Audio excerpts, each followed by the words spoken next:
Well, you made it. Time period 6, all the way through the AP World History curriculum. Some said it couldn't be done, but here you are. 1900 to the present, accelerating global change and realignments. There is a ton of stuff in this time period, and you can see why. Accelerating. So much change is happening within the last 150 years, and a lot of that change is housed in this time period, so we'll jump right into it. So, historical periodization. Why does the College Board choose 1900 to the present? Well, there's a few reasons. I mean, these are nice round numbers. 1900, build up to World War I. At the time, World War I in 1914 is the most destructive conflict in human history. So understanding where World War I comes from requires us to reach back a little bit further. Truthfully, probably a little bit further than 1900, but 1900 gives us a good jumping off point. 1900 is also right around this time when we have major technological and scientific changes. Telephone, cars, modern science, these are all things from carryovers from the 19th century, but they really come to fruition in the early 20th century, early 1900s. So, the fact that they're invented in the 19th century, but they become mass-produced in the 20th century, 1900 is a good choice. And airplanes, first flight is 1903. So, again, we're right around some major technological and scientific changes. Also, the 20th century itself is this period of massive political, social, and economic changes. And so I think the College Board, recognizing that, said, well, the last period should pretty much just be the study of the 20th century, but not exactly, because it does take us up to the present. I've said this before in class, I'm sure, but in general, historians are very uncomfortable with relatively recent events and developments. They like to get some distance. They like things to settle. They like to take a bunch of analysis and synthesize it down and figure out, okay, what was important and what wasn't. That being said, I think the present is a logical end to the course. It also allows the College Board to ask questions that include the present and allow you as the learner to include information that goes all the way up to the present. So if you get a question about technological and scientific changes, for example, and their impact from 1900 to the present, or from 1945, post-World War II, to the present, you can pull in smartphones, for instance, or something like that to illustrate your point. Wow, that's funky. It wasn't supposed to look like that. Anyway, I'll just put them all up there since you already have them. But we have 3 key concepts here, as is typical, although coming out of time period 5. A little bit different. So 6.1, science and the environment. Rapid advances in science and technology altered the understanding of the universe and the natural world and led to advances in communication, transportation, industry, agriculture, and medicine. So there's a decent amount that's in there, although it's nothing compared to 6.2, global conflicts and their consequences. This is probably the largest key concept in the entire course in terms of just the sheer stuff that is in there. Peoples and states around the world challenge the existing political and social order in varying ways, leading to unprecedented worldwide conflicts. This is World War I, World War II, the Cold War, the Holocaust goes in here, genocide in general goes in here, all those smaller wars that related to the Cold War go in here, September 11th and the wars on terror go in here. There is so much stuff that goes in 6.2. Coming out of that, 6.3 is going to seem a little bit more manageable. New conceptualizations of global economy, society, and culture. The role of the state in the domestic economy varied, and new institutions of global association emerged and continued to develop throughout the century, especially post-World War II. The world is increasingly becoming interconnected, socially, economically, and politically. And that's what we're going to be talking about there. Okay, so 6.1, Roman numeral 1, researchers made rapid advances in science that spread throughout the world, assisted by the development of new technology.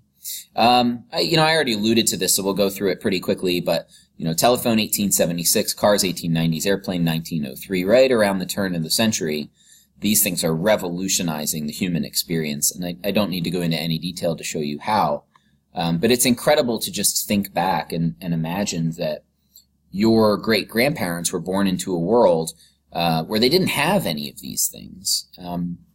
and where for most of them airplanes didn't even exist, and maybe not even cars. It's really incredible to think about the amount of change and to think how different the world was prior to these advances.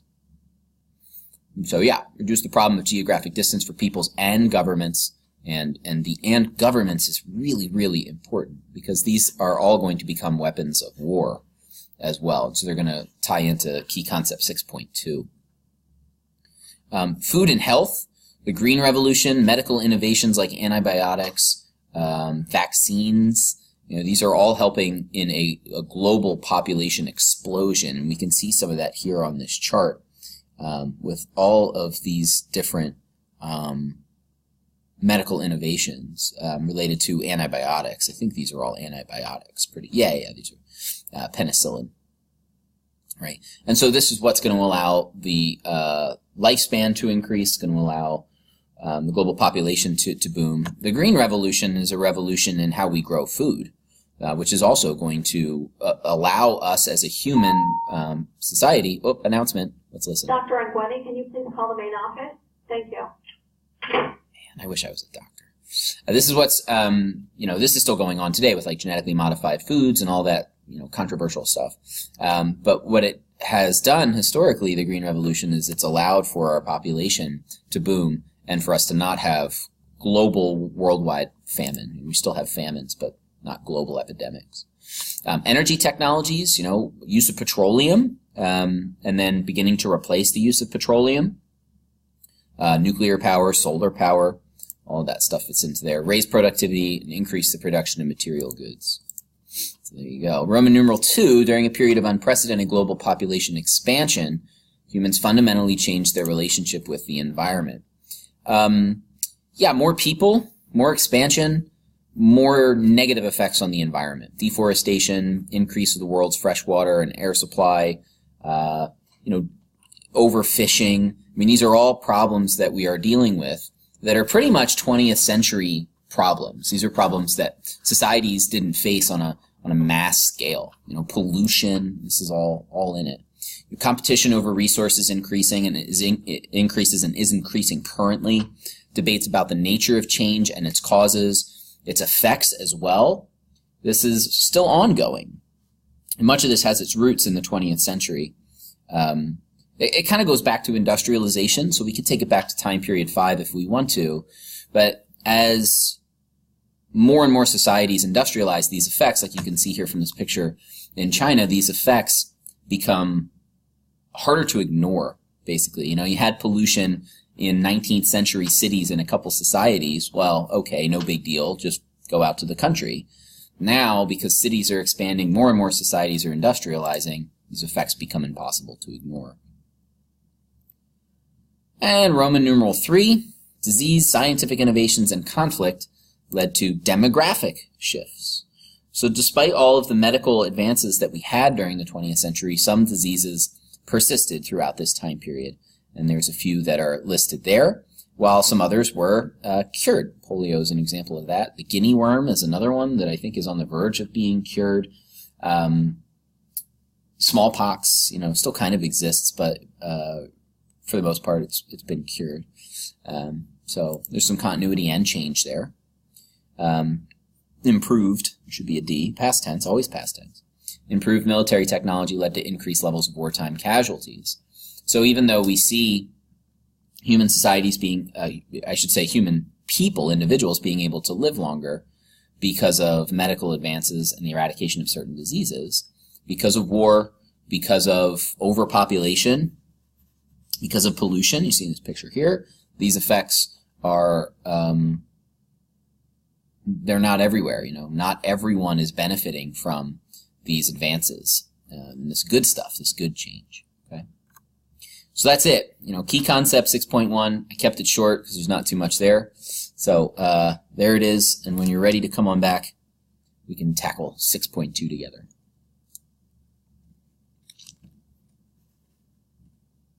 All right, key concept 6.2. I'm going to do my best to keep this under an hour and a half. I'm just kidding. Ooh, another announcement. Good afternoon, Staff, this is your principal, reminding you that it is Hopewell Valley's night off, and that refers to you as well. Oh, so shoot. if you don't want me to pull the fire alarm, I suggest you pack your bags and leave the building. I'm in trouble. Have a wonderful evening. I'm in trouble. I'm living my life against the law. All right, now I really got to get through this quickly. Roman numeral 1. Europe dominated the global political order at the beginning of the 20th century, but both land-based and transoceanic empires gave way to new states by the century's end. We have some big name states that are collapsing in the beginning of this time period. China, under the same ruler since the early to mid 17th century, the Qing, collapses in 1911. It's going to go through a transitory transition phase until finally coming out the other end is Communist China in 1949. Russia ceases to exist in 1917. It becomes the Soviet Union. You all probably know this story from reading Animal Farm or just, pop culture references, but the Russian Revolution of 1917 is a world-shaking event. We'll take a look at that in class. And the longest of the empires, the Ottoman Empire stretching back almost 800 years, 13th century, finally collapses in 1923. The Ottoman Empire had been limping along for a while, finally collapses in 1923. Other changes. Decolonization. Decolonization had been happening in the previous time period. Think, United States of America. Think like Latin America, right? Decolonization is going to accelerate during this time period. Some decolonization happens through negotiation. India is an example of this. Gandhi leads a nonviolence campaign. But ultimately, the transfer of power in India is a negotiated one. French West Africa is another example of this in 1958. But decolonization also happens through struggle. And these two overlap. I mentioned India. There was struggle in India. There was struggle in that decolonization process. There were lives lost. There were conflicts, no doubt about it. These decolonization efforts tended to be wars, however. We don't see wars in India and French West Africa. Some skirmishes, sure, maybe even some battles, but not wars. French Indochina is an example of a war. This is present-day Vietnam, Laos, and Cambodia. Okay, Roman numeral 2, emerging ideologies of anti-imperialism contributed to the dissolution of empires. They were dissolving empires, and the restructuring of states. Nationalism, we talked about this last time period, incredibly potent force for change. It's unleashed by the French Revolution in some ways, and it's going to spread. It's going to spread everywhere. This is Enlightenment ideals. If Europeans are professing to believe in European ideals, then how can they colonize parts of the world? That's the question that nationalist leaders like Ho Chi Minh are asking. He's saying, look, I'm Vietnamese. We're not French. Vietnam should be for the Vietnamese. Simple as that. And Ho Chi Minh had a very powerful and potent argument because he could say, look, you guys are the French. You guys are the ones who are saying this stuff. Right? All men are created equal. Life, liberty, property. This is in the foundations of your civilization. How can you allow colonization to continue? A very potent argument. You also see some transnational movements. So unlike people like Ho Chi Minh who are saying, look, Vietnam for the Vietnamese, nationalism, powerful, everybody stick together who is Vietnamese, we are Vietnamese, etc. You have movements who are saying we are communist. It doesn't matter if we are Russian, like Lenin. It doesn't matter if we are Chinese, like, well, this is Puyi, he's the last emperor of China. But Mao Zedong would be an example of that. It doesn't matter if you're Fidel Castro, Cuba. If you're communist, then that's what should define who you are. Rather than being defined by your nationality, I think Indian National Congress or Ho Chi Minh in Vietnam, you should be defined by your beliefs, by your ideology. Communism, Pan-Arabism is another example of that. Roman numeral 3, political changes were accompanied by major demographic and social consequences. So, the redrawing of old colonial borders led to population displacement and resettlement. Decolonization is often not a clean process. Sometimes it doesn't come about in a planned way either. And so decolonization can be really messy and can lead to severe problems. the partition, can't say that word, of India and Pakistan is an example of this. Gandhi and others, many others, the Indian National Congress, the All-Muslim League, are fighting for Indian independence from the British for a long time, decades. They finally get it in 1947. But there's another problem. India is Hindu and Muslim. And a lot of people believe the Hindus and the Muslims should have their own state. They shouldn't be able to live together, or they can't live together peacefully. And so India rips itself apart, and it becomes India and Pakistan. And Pakistan is actually on both sides of India initially. There are two sides.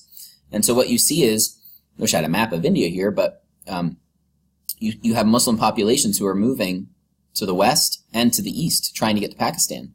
Similarly, you have people in what is going to become Pakistan who are Hindu moving into India. The creation of Israel is another example of this. Israel is carved out of British-controlled Palestine in the Middle East. Interestingly, though, what we see with decolonization is resentment and anger by people who had been colonized, but also, a lot of times, those people retain relationships with their former imperial masters. It shouldn't be too hard for us to understand living in the United States. We have a pretty good relationship with Great Britain, despite the fact that they colonized us and fought 2 wars against us. We see the same thing today with places like the United Kingdom. The United Kingdom no longer controls India or Australia or Canada or any of their other, South Africa, all of these places that they used to control, yet they are all a part of what's called the Commonwealth.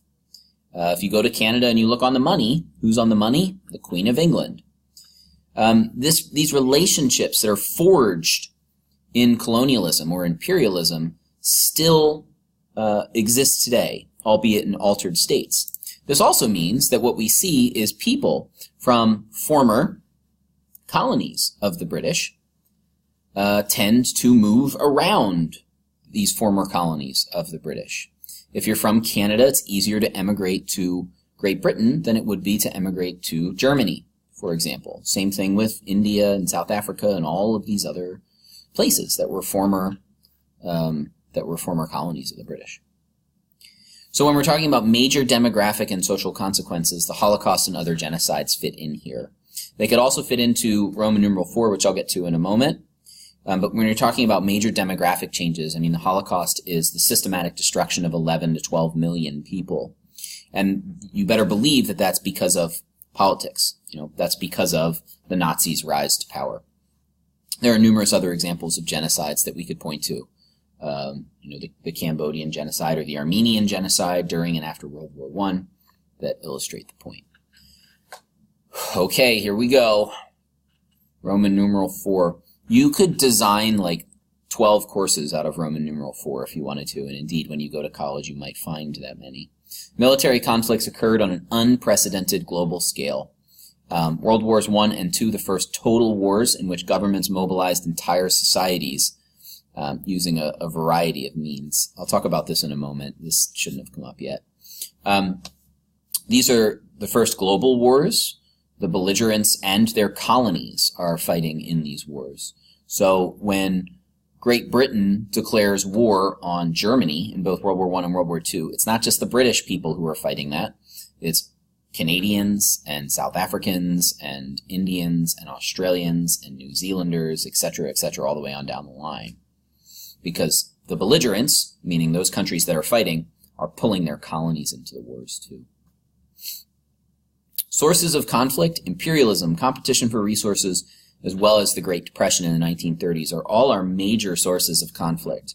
We're going to spend more time in class talking about this. Imperialism is really World War I. Competition for resources is also really World War I, although also World War II. And of course, the economic crisis of the 30s is World War II. I encourage you to look at World Wars I and II as kind of one giant war with a 20-year truce in between. World War I doesn't solve anything. It's really up to World War II to try to create a new global balance of power. And that's what World War II does. Germany and Japan are so thoroughly destroyed that there has to be a new world order, and that emerges out of the ashes of World War II. And what we get, see, I reversed these. That's what happened. What we get is the Cold War, which is this political cartoon kind of making fun of the two superpowers, the United States and the Soviet Union, with these massive arsenals represented by these H-bombs and Z-bombs and Y-bombs. But they are actually never really confronting each other. And in fact, they're just kind of taking pot shots at each other rather than using these massive arsenals. And that's because they could have destroyed the entire planet. And thankfully, they didn't.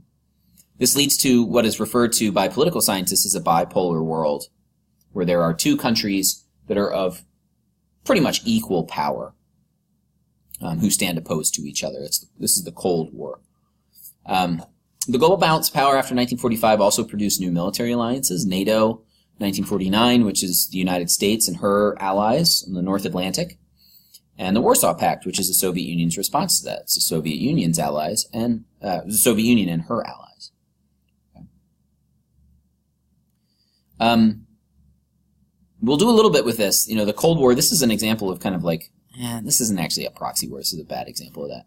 But a proxy war is how the two superpowers are confronting each other through other interventions. So the Vietnam War is an example of a proxy war. We are not fighting the Soviet Union in Vietnam, but we are fighting communism in Vietnam, thereby trying to weaken the Soviet Union by taking away a potential communist ally.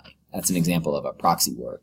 The Korean War is another example of a proxy war. The Soviet invasion of Afghanistan in 1979 is an example of a proxy war. Ooh, got through that pretty good. Roman numeral 5, although conflict dominated much of the 20th century, many individuals and groups, including states, opposed this trend.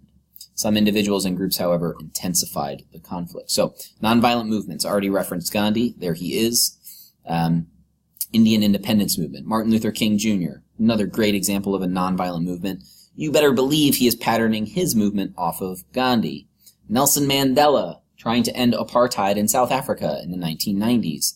Also an excellent example of a nonviolent movement attempting, and all three of these succeeded in gaining some amount of political change. How much?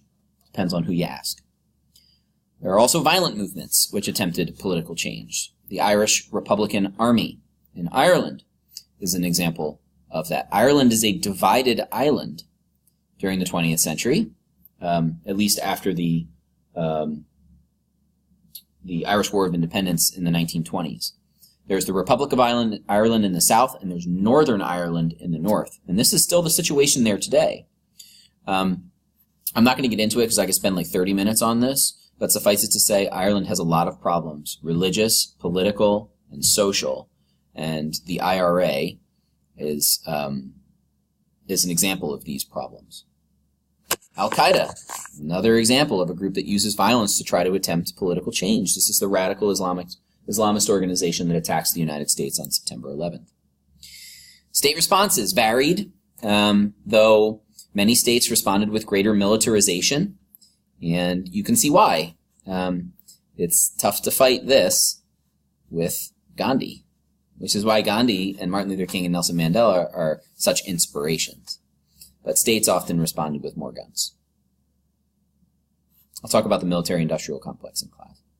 Whoa, we made it. It was like, what was that, like 14 minutes? Oh, reasonable, not bad. So pause here. Come on back when you're ready for 6.3. All right, this is it. This is your last guided lecture for this course. Shed a tear. Very sad. So, new conceptualizations of global economy, society, and culture. Roman numeral 1. States responded in a variety of ways to the economic challenges of the 20th century. Thanks, College Board. Very helpful.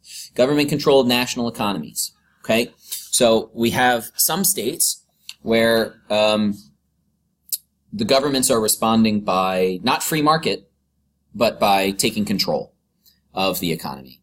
These tend to be communist states, but they could also be Nazi Germany to an extent, fascist Italy to an extent. It's not the same extent as the Soviet Union and China, however. Liberal governments exhibited various degrees of control. The United States, we say we're free market, but the government takes a more active role after the 1930s, and then a less active role after the 1980s. We have what are called regulations in this country. They regulate the free market economy. So we still have a free market enterprise. I could open a store if I wanted to, but there are regulations around that. Okay, so contrasting that with complete control of the national economy. Roman numeral 2, states, communities, and individuals became increasingly interdependent, a process facilitated, meaning encouraged, by the growth of institutions of global governance. This is mostly post-World War II stuff, but I think the first example is, League of Nations, which exists from 1919 to 1940. This is kind of the first attempt at a global interdependent organization. The thinking here is that if you bring people from different countries together and they talk about their issues in an open forum and they work together to solve them, you'll have fewer wars. League of Nations is the first attempt at that after World War I. It fails because it's really weak. It's set up to be weak. No one had ever tried this before. And so the creators of the League of Nations, which were the victors of World War I, Britain, France, and the United States primarily, they erred on the side of caution and said, well, if we create this organization and it sucks, we want it to be too weak. Because if it sucks and it's too powerful, oh boy, we have problems. The United Nations is, you can think of that as the League of Nations Part 2. We learned from the League of Nations all the mistakes that we made in creating the League of Nations, and we create something that's more powerful, the United Nations. The United Nations still exists today, and you can see, at least in terms of member states, number of member states, it's a very successful organization. How much the United Nations actually does, that's a conversation for another day. So that's political interdependence. States throwing their lots in together politically. There's a lot of economic interdependence that's going on after World War II as well. Creation of the International Monetary Fund, multinational corporations, regional trade agreements, NAFTA. These are all examples of interdependence. I think you probably know what most of these are. International Monetary Fund, they ostensibly provide loans to countries that need loans and help them out. Multinational corporations are corporations that just do business in multiple countries. You know, the big name brand corporations that you can think of, tons of them are multinational corporations. McDonald's, Coca-Cola, great examples. Regional trade agreements, NAFTA is the North American Free Trade Agreement, and this is an agreement on free trade between Mexico, the United States, and Canada. All of this stuff is controversial, guys. All of this stuff is controversial. This is not, hey, this is good, this is bad, and here's why. All of these things have pluses and minuses. Just knowing that this is what's happening throughout this time period, especially post-World War II, is the key. So, Roman numeral 3. People conceptualized society and culture in new ways. Rights-based discourses challenged old assumptions about race, class, gender, and religion. Very much a carryover from time period 5. This is the Enlightenment stuff coming home to roost. In much of the world, access to education as well as participation in the new political and professional roles became more inclusive in terms of race, class, and gender. They say much of the world because it's not all of the world. Just remember that. Challenges to old assumptions. Global feminism, liberation theology in Latin American Catholicism, breaking away from the Catholic Church of Rome, crafting their own brand of Catholicism in some ways. This is the liberation theology in Latin American Catholicism. So challenges to old assumptions. There you go. You can think of tons more. You know, communism. I mean, heck, that's one. Increased participation in politics. Right to vote for women in the United States, Brazil, Turkey, Japan, India, etc. There's so many examples from the United States of this. Ending segregation in the South in the 1950s and fighting for civil rights in the 1960s and beyond. As states fall apart, the communist states fall apart, increased participation in politics. We see that across Eastern Europe, for example, throughout the 1990s. More inclusive, the U.S. civil rights movement, I already talked about that. Popular and consumer culture became more global. You don't even need examples for this one, but we live in the country that's kind of the culture set.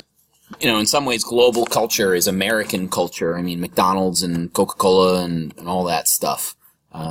a lot of this is American, but not all of it. You know, it's like BMW and German and Samsung. You know, these are non-US based corporations. So that's it. Boom. You're done. Congratulations. See you in class.